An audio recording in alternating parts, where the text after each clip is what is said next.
Hey everybody, this is Perch. Let's dig into this mail. Long mail says, "Do people really care about Spider-Boy?" All right, let's see what this mail. There is nothing in the mail. That's it. There's just it's just that you put in the subject line and you called it a day. No, they don't. So how do I make a big video out of this? Yeah, I have no idea. No, I mean here goes. Look, I mean. Spider-Boy, like a lot of experiments Marvel and DC and comic companies have done in the past, they take a character and they try and spin it off. Kind of like when they did the new Superboy, the new Connor Kent Superboy. It was a different take. It was a younger take. Like, this will appeal to the kids. It's like, it's like Poochie from The Simpsons, if you catch that reference. And most of the time it doesn't work. Every now and then it does. But most of the time it doesn't. So why do companies do this? Why do comic companies go to the well with this thing? Well, because, quite frankly, it doesn't cost them much to do so. The risk-reward ratio is high on the reward because you're not risking much. You can put out a comic and you can try a few things and they can kind of push this Spider-Boy. And, if you're the publisher, doing a little limited series like they're doing with Spider-Boy right now, do you remember what was the character they did in Spider-Man? Dan Slott tried this once before. It's called Alpha. Was that it? It was Alpha. And it was like he had powers and it was going to be a brand new character. And he was a kid and he was kind of cocky. And then they did a limited series and it wasn't very good. And now the character, is the character dead? I have no idea did he lose his powers? Where's going on with Alpha? Is that the name? I don't know. Anyway, it's cheap. Fundamentally, for a comic company like a Marvel or DC, it's pretty cheap to solicit this and put this stuff out. And if you do this 10 times and it hits one time, then you probably have you're going to make it work. Now, keep in mind, I'm giving you the financial kind of business analysis of it. I'm not giving you the is this good for your soul answer, because no, a lot of these comics are junk and they go nowhere and they're quickly forgotten. And then, they'll show up when somebody decides to do the Battle Royale kind of Avengers Murder Island, arc. And then suddenly you bring some of these, characters back and then you murder them off. Or maybe if you're Marvel, you're throwing some IP into the mill and, who knows if, Disney decides to do a Spider-Boy cartoon, they could. They're like, we need a younger Spider-Man to appeal to a demographic. And here's this Spider-Boy. He's got tennis shoes on. Looks kind of cool. Now, you could apply logic to this. Like, why would you go and create a character in this way when you could just sink more time and effort into the Miles Morales character you have, who is younger than Peter, who arguably, has a lot of momentum and everything else? Sure, that's logical. What you're saying makes sense. No arguments, no lies detected. But when your business is kind of just generating new IP, putting out a, guest appearance of a character, doing a variant cover, putting out a 4-issue series, putting in a backup story or two, it's cheap. It's cheap. It's easy. It works. And so that's why they do it. So is anyone reading Spider-Boy? It doesn't seem like it. The orders are very low. Nobody's really going for it. They'll put this thing back on the shelf and then, the character will show up.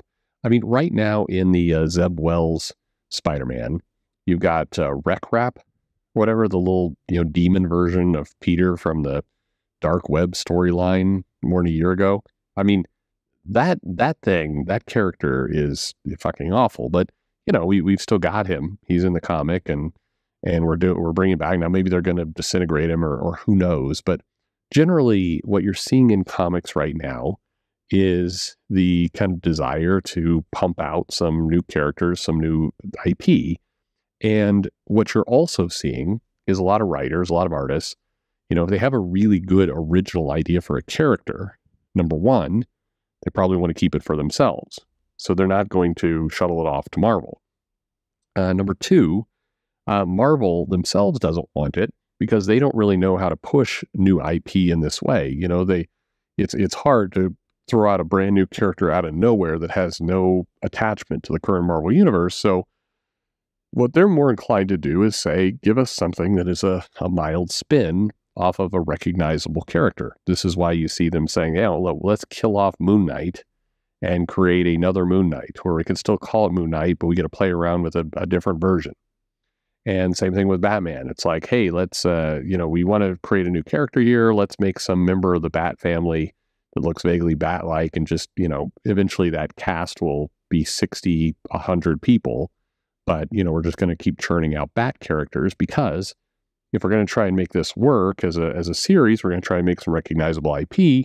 Well, one way you do that is you attach it to something popular. And that's why you get Spider-Boy. It's why you get all the rest. Now, one of the theories out there, for sure, is like, no, the companies, this is what they made fun of in South Park. Let's just take the character and let's make them, a woman and gay. And we'll try that. And maybe, race swap it as well. Well, there's plenty of reasons they do this. And there's a million videos that will tell you exactly why. And there's this word that everybody keeps getting me, they really, really, really want me to say in all this. And I'm not denying there's aspects of that. There's definitely people who are like, there's too many white men here. Let's diversify our line. But the thinking behind it, once you get past that piece, there's a question certainly very few videos and other people ask, although Critical Drinker did a pretty solid, analysis of this. What do people expect will happen? That's actually a pretty fascinating question. What do people think will happen? Well, one of the things they think will happen is suddenly the demographics of this new character will flock to the comic. And this is kind of a weird little lie that people in comics have been telling themselves, and in fairness, other media too, that says if we just put out a Latin character, people who are Latin will go for this character. If we just put out a Asian woman character, then Asian women will start reading comics. Now, I can't begin to tell you why people have made that association, because there's very little business logic to it. But there is that thinking. Again, whether you agree with the various agendas or don't, get past that for a moment, get to the results people are trying to go for. They're saying, we want to include this representation because it will then bring in this audience. Nobody, one of the misnomers here is that comic creators are creating these new characters and they just don't care at all about sales. It's like, it's important for me to put out, Spider-Boy or the Black Woman Moon Knight or whatever it happens to be. And, I don't care if anyone buys this. Nobody can buy it. It's just important that the character is there.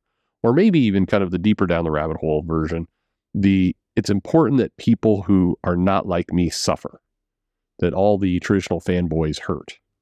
I'm not going to deny there may be some people who are playing that as a fringe benefit, because there are a lot of lunatics out there. But in general, it's people who are going, if I just do this, like all these new characters people create, nobody wants. I mean, Dan Slott, for what it's worth, with Spider-Boy, he doesn't want to see that character, have 4 issues, vanish in time, show up 10 years later in some kind of